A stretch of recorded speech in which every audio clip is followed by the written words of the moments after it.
आज के इस वीडियो में हम लाइन बाय लाइन समरी और एनालिसिस करेंगे विल्फ्रेड ओवन की पोएम स्ट्रेंज मीटिंग का। इस पोएम में दो सोल्जर्स जो कि ऑपोजिट साइड से हैं, एनिमी साइड से हैं, आपस में बात कर रहे हैं और उनकी बातचीत के थ्रू हमें पता चलता है कि सोल्जर्स लड़ाई में कितने डिसइल्यूजन्ड हो जाते हैं, उनकी साइकी पे लड़ाई कितना गहरा असर डालती है। तो जाहिर सी बात है कि ये पोएम एक एंटी वॉर पोएम है, ये हमें वॉर के अगेंस्ट मैसेज देती है। विल्फ्रेड ओवन जो कि इस पोएम के पोएट हैं, वो खुद एक सोल्जर थे। वर्ल्ड वॉर वन में वो ब्रिटेन की तरफ से जर्मनी के अगेंस्ट लड़े थे और अनफॉर्चुनेटली लड़ाई के सिर्फ एक हफ्ता पहले वो लड़ाई में मारे गए थे, सिर्फ 25 साल की छोटी सी उम्र में। लेकिन इतने ही समय में उन्होंने इस तरह की वॉर पोएट्री लिख दी थी कि वो आज भी दुनिया के सबसे अच्छे वॉर पोएट्स में से गिने जाते हैं। तो चलिए अब करते हैं इस पोएम की समरी और एनालिसिस। इस पोएम को ओपन करता है हमारा स्पीकर जो कि खुद एक सोल्जर है, और चलिए देखते हैं वो क्या कहता है। Seen that out of battle I escaped, ऐसा लगा इट सीम्ड कि मैं लड़ाई से बचकर निकल आया हूँ। आई हैव एस्केप्ड, एस्केप यानी बचकर निकल आना। डाउन सम प्रोफाउंड डल टनल, और बचकर मैं कहाँ निकल आया हूँ? डाउन, जमीन के नीचे। एक प्रोफाउंड यानी गहरी, डल यानी डार्क, टनल यानी सुरंग। ऐसा लगा मानो मैं लड़ाई से बचकर जमीन के नीचे एक गहरी डार्क सुरंग में घुस गया हूं। Long since scooped through granites which titanic wars had groined, और इस सुरंग को देखकर ऐसा लग रहा था मानो ये बहुत समय पहले बड़ी बड़ी वॉर्स के दौरान ग्रेनाइट को जमीन से बाहर स्कूप आउट करके ग्रॉइन की गई थी, बनाई गई थी। यहाँ पर लॉन्ग सिंस से पता चलता है कि ये बहुत पुरानी सुरंग है। स्कूप आउट का मतलब है जैसे हम जमीन में से मिट्टी स्कूप आउट करके गड्ढा बनाते हैं, आइसक्रीम टब में से आप अपनी आइसक्रीम को स्कूप आउट करते हैं, इसी तरह से इस सुरंग को बनाने के लिए जमीन में से ग्रेनाइट पत्थर को स्कूप आउट किया गया है। ग्रेनाइट वर्ड यूज करके पोएट आपको ये बताना चाहता है, क्योंकि ग्रेनाइट एक बहुत हार्ड पत्थर होता है, तो पोएट आपको हिंट दे रहा है कि हिस्ट्री में इतनी बड़ी बड़ी इतनी भयंकर वॉर्स हुई हैं कि ग्रेनाइट जैसे हार्ड पत्थर को भी स्कूप आउट करके सुरंग बन चुकी है। और ये सुरंग टाइटैनिक वॉर्स के दौरान बनी है। यहाँ पर टाइटैनिक से दो मतलब है।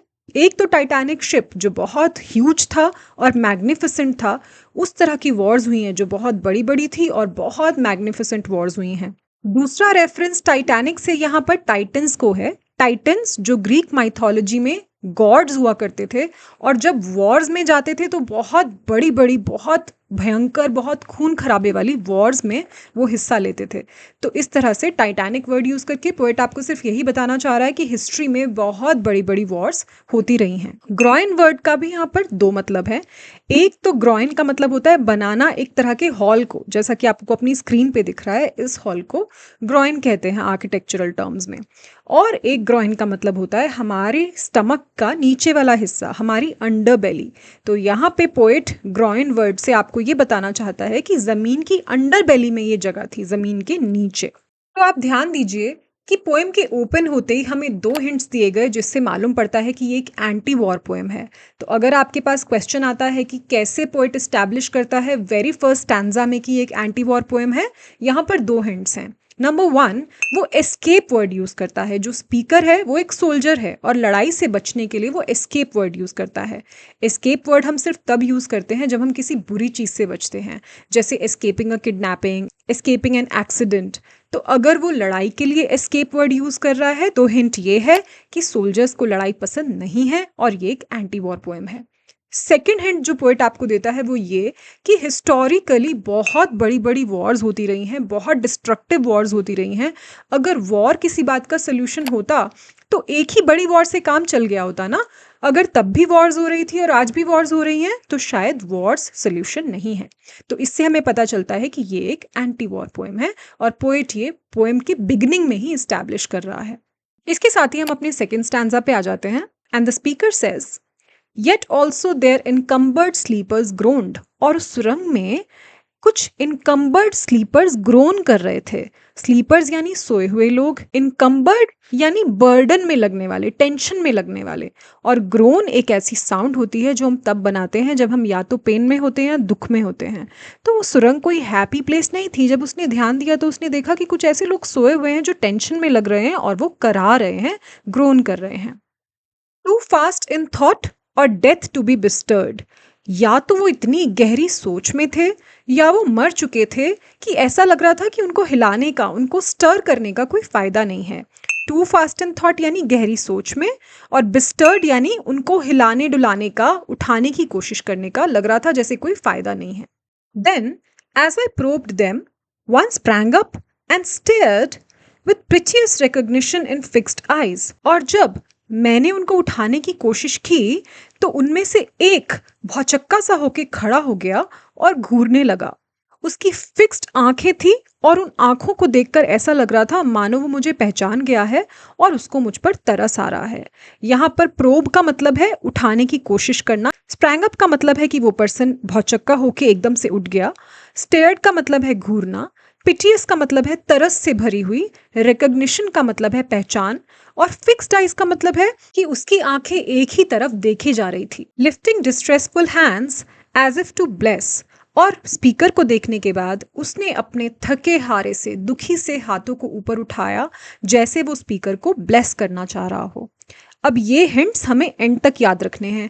क्यों इस पर्सन की आंखों में पिटियस रिकग्निशन थी स्पीकर के लिए, और क्यों ये अपने हाथ उठाकर उसको ब्लेस करना चाह रहा था, ये हमें पोएम में आगे मालूम पड़ेगा। And by his smile I knew that sullen hall, और उसकी मुस्कुराहट में कुछ ऐसा था जिसे देख के मैं समझ गया कि ये सुनसान सी उदास दिखने वाली जगह क्या है। सलन यानी सैड, हॉल यानी वो उस सुरंग को रेफर कर रहा है as a hall. By his dead smile I knew we stood in hell, इस इंसान की जिससे वो अभी अभी मिला है, उसकी स्माइल डेड थी, उसमें कोई इमोशंस नहीं थे। उसकी डेड स्माइल को देखते ही वो समझ गया कि वो लोग हेल में खड़े हैं, नर्क में खड़े हैं। अब आप समझ गए कि सिंस इस पोएम की लोकेशन हेल में है, इसीलिए फर्स्ट स्टैंजा में आपको बार बार ये बताया जा रहा था कि ये जगह जमीन के नीचे है। क्रिश्चियनिटी में hell is under the earth, जमीन के नीचे माना जाता है। और फिर से आपको ये हिंट दिया जा रहा है कि एक एंटी वॉर पोएम है, क्योंकि सोल्जर्स मरने के बाद हेवन में नहीं, हेल में जा रहे हैं। और इसके साथ ही हम अपने तीसरे स्टैंजा पे आ जाते हैं, और स्पीकर कहता है, with 1,000 fears that vision's face was grained। ये जो विजन बुलाता है वो उस इंसान को जो अभी अभी उसको नर्क में मिला है, और वो कहता है कि इस इंसान का चेहरा ऐसा लग रहा था मानो 1,000 डरों से भरा हुआ है। There were 1,000 fears on his face। यहाँ पर विजन का मतलब है एक एपरेशन, एक भूत जैसा, एक प्रेत, एक आत्मा जैसी दिखने वाला character. Yet no blood reached there from the upper ground and no guns thumped or down the flues made moan। Speaker कहता है कि पता नहीं इस विजन का चेहरा इतने डरों से भरा हुआ क्यों था।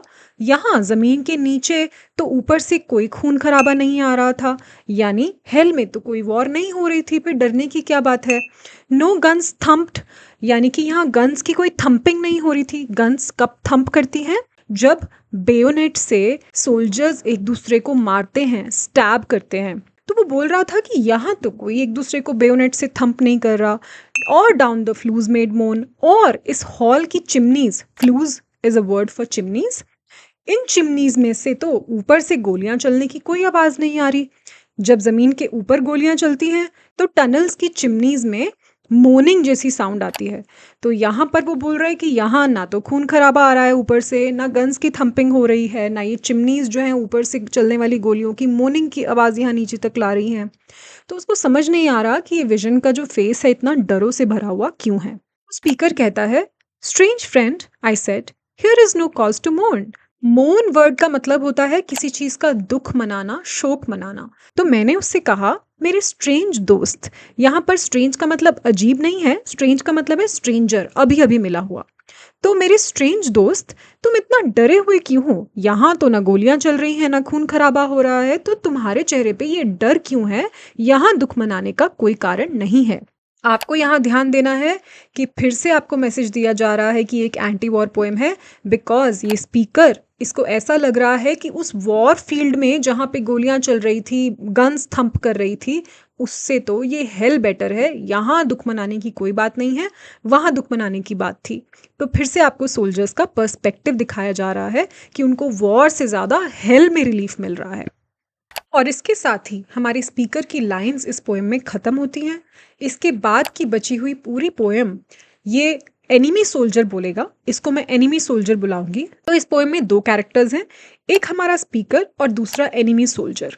अब बाकी की बची हुई पोएम उस एनिमी सोल्जर का मोनोलॉग है, वो इसको अकेले ही बोलेगा, रिफ्लेक्ट करेगा कि वॉर ने उससे क्या क्या छीना है और वो किस किस तरह से रिग्रेट कर रहा है। तो पिछली लाइन में स्पीकर ने ये कहा था कि strange friend here is no cause to mourn, यहाँ दुख मनाने की कोई बात नहीं है। तो इसके जवाब में ये एनिमी सोल्जर कहता है none save the undone years. वो सार्कास्टिकली कहता है हाँ हाँ, दुख मनाने की तो कोई बात नहीं है सिवाय इस बात के कि मेरी जिंदगी के बचे हुए साल ही मुझसे छिन गए हैं। तो आई होप आप लोग समझ सकते हैं कि वो ये कह रहा है कि दुख ही दुख है क्योंकि मेरी जिंदगी ही मुझसे छिन गई है। और अब वो सारी बातें गिनवाएगा जिसके बारे में उसको दुख है। पहली बात, the hopelessness, what ever hope is yours was my life also. सबसे बड़ा दुख तो इस बात का है कि निराशा इतनी है, उसने मौत के साथ ही अपनी सारी आशाएं खो दी हैं। जब जिंदगी ही नहीं रही तो अब वो कुछ कर भी नहीं पाएगा, तो किसी चीज़ की आशा भी नहीं है। What ever hope is yours was my life also, जैसी जिंदगी से तुम्हें होप्स थी वैसी ही मुझे भी अपनी जिंदगी से होप्स थी। तो हमें ये बताया जा रहा है कि सोल्जर किसी भी साइड का हो, उन सभी को अपनी जिंदगी से कुछ होप्स होती हैं और लड़ाई से उनको खुशी नहीं, होपलेसनेस मिलती है, निराशा मिलती है। फिर ये एनिमी सोल्जर कहता है I went hunting wild after the wildest beauty in the world. जब मैं जिंदा था तब तक मैंने अपनी जिंदगी में वाइल्डेस्ट ब्यूटी को वाइल्डली हंट किया। अब यहाँ पे वाइल्डेस्ट ब्यूटी का मतलब है बहुत ऊंचे गोल्स, बहुत ऊंची उसकी महत्वाकांक्षाएं थी। एंड हंटिंग वाइल्ड का मतलब है उन महत्वाकांक्षाओं को उसने वाइल्डली हंट किया, पैशनेटली परसू किया, पूरी पैशन के साथ उनको पाने की उसने कोशिश की जब तक वो जिंदा था। फिर ये एनिमी सोल्जर कहता है which lies not calm in eyes or braided hair but mocks the steady running of the hour। मैं जिस ब्यूटी को पाना चाहता था वो ऐसी ब्यूटी नहीं थी जो खूबसूरत आंखों में हो या ब्रेडेड हेयर खूबसूरत बालों में हो, but it mocks the steady running of the our.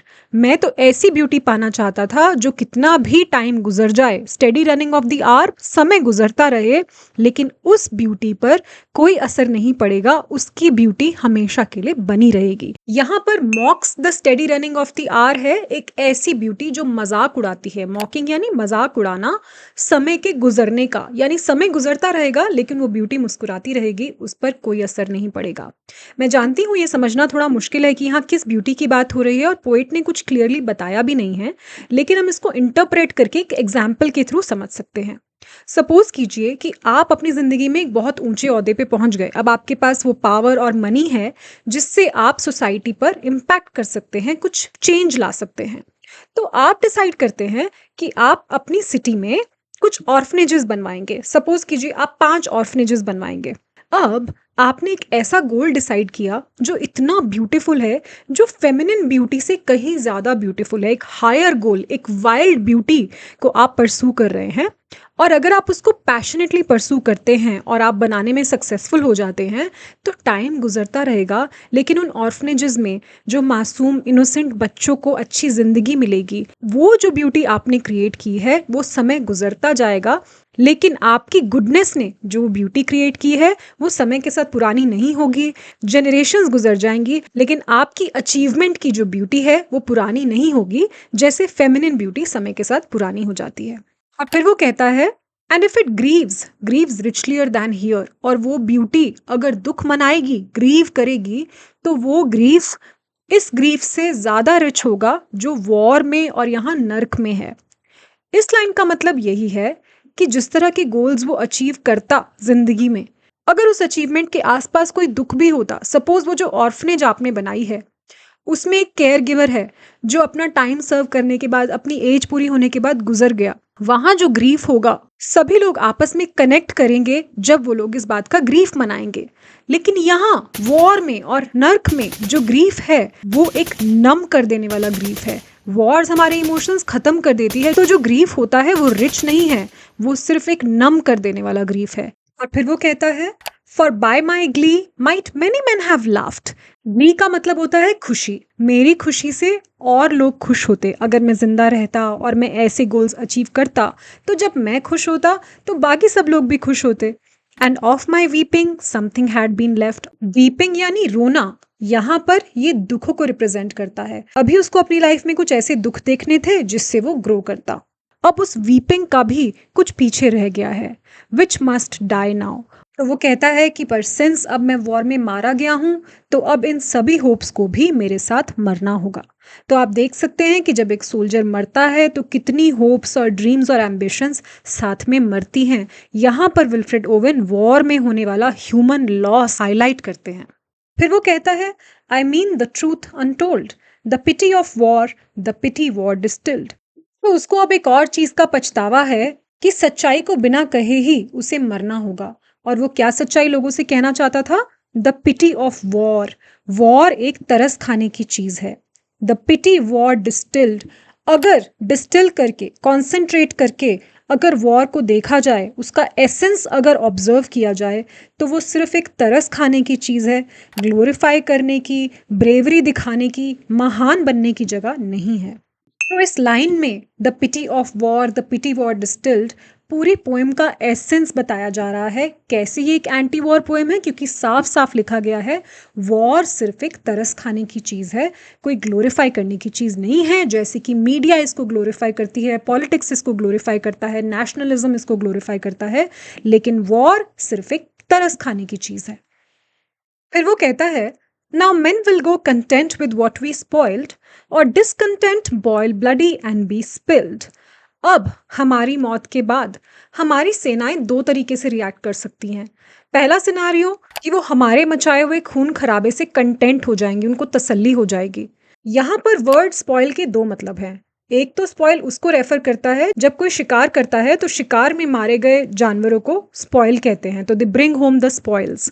और यहाँ पर विल्फ्रेड ओवेन जानबूझ के स्पॉइल वर्ड यूज करते हैं कि वॉर में सोल्जर्स मरने से पहले खूब डिस्ट्रक्शन करते हैं और चीजों को स्पॉइल करते हैं, खराब करते हैं। लेकिन अगर ऐसा नहीं हुआ, हमारे किए गए खून खराबे और डिस्ट्रक्शन से अगर वो कंटेंट नहीं हुए, उन्हें तसल्ली नहीं हुई, तो वो डिसकंटेंट हो जाएंगी, विल बॉयल ब्लडी, उनका खून उबलेगा, एंड बी स्पिल्ड, और वो खून बह जाएगा। वो अपना भी खून बहाएंगे और दुश्मन सेना के लोगों का भी और खून बहेगा।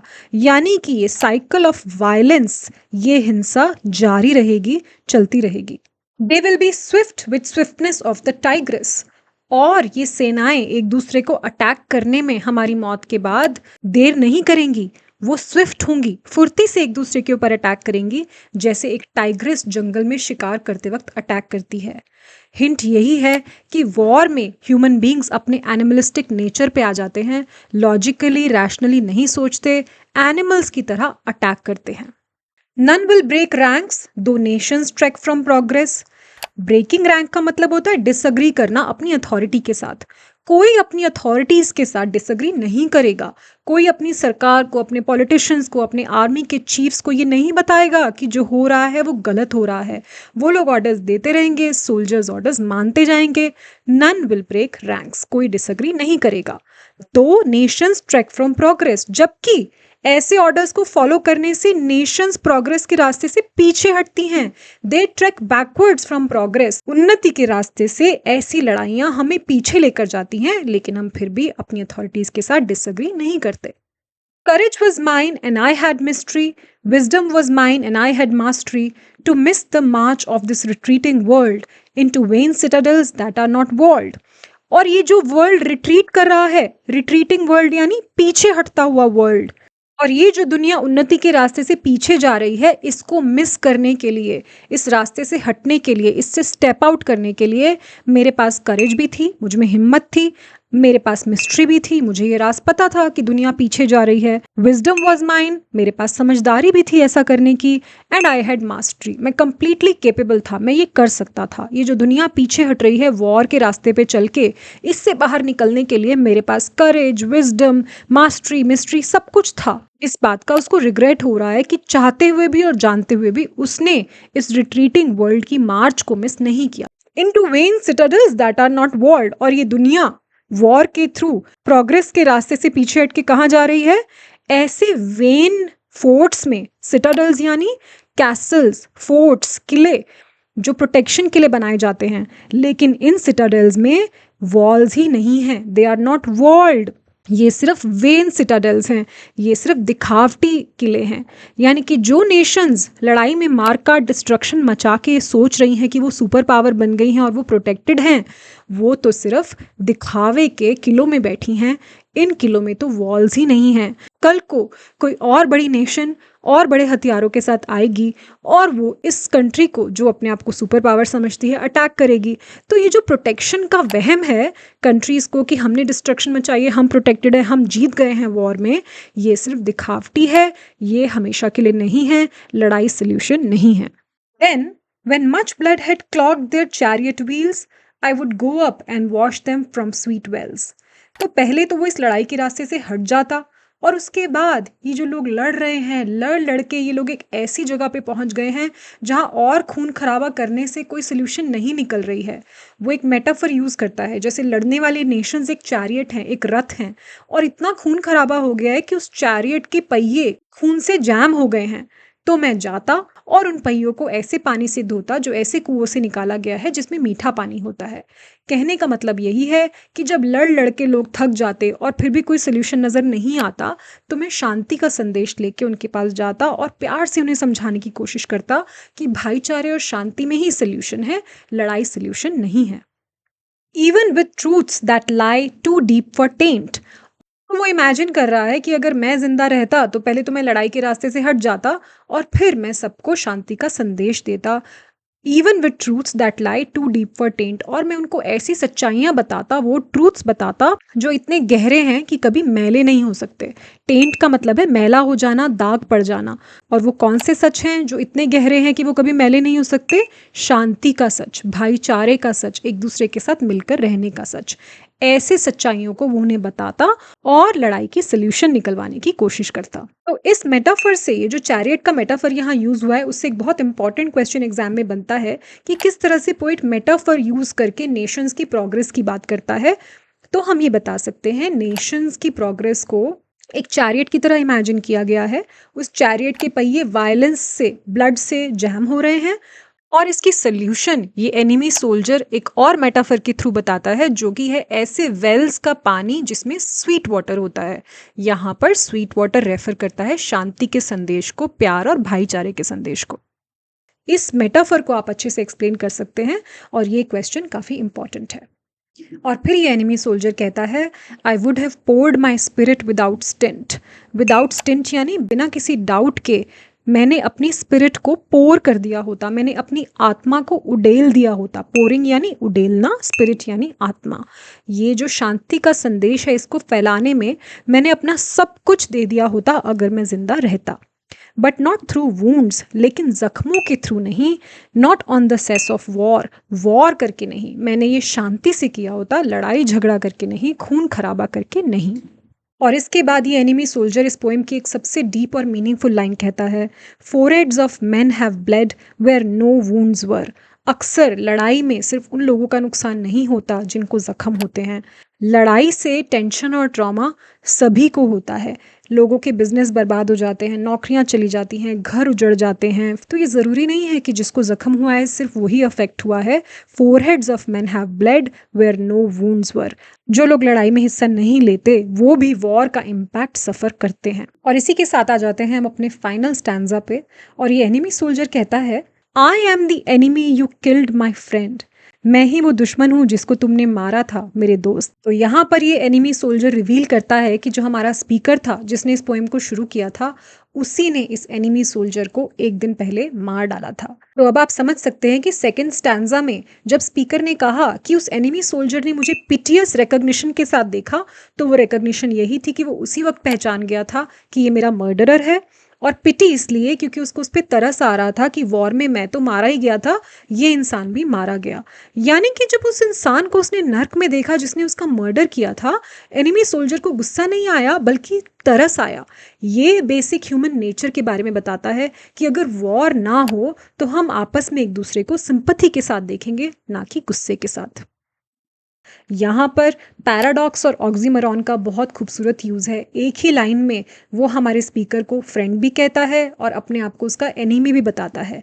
यहाँ पर आपको यही मैसेज दिया जा रहा है कि अगर वॉर ना हो तो हम लोग आपस में फ्रेंड बनने के पूरे केपेबल हैं। ये तो वॉर है जो हमें एक दूसरे को एनिमी की तरह देखने पर मजबूर कर देती है।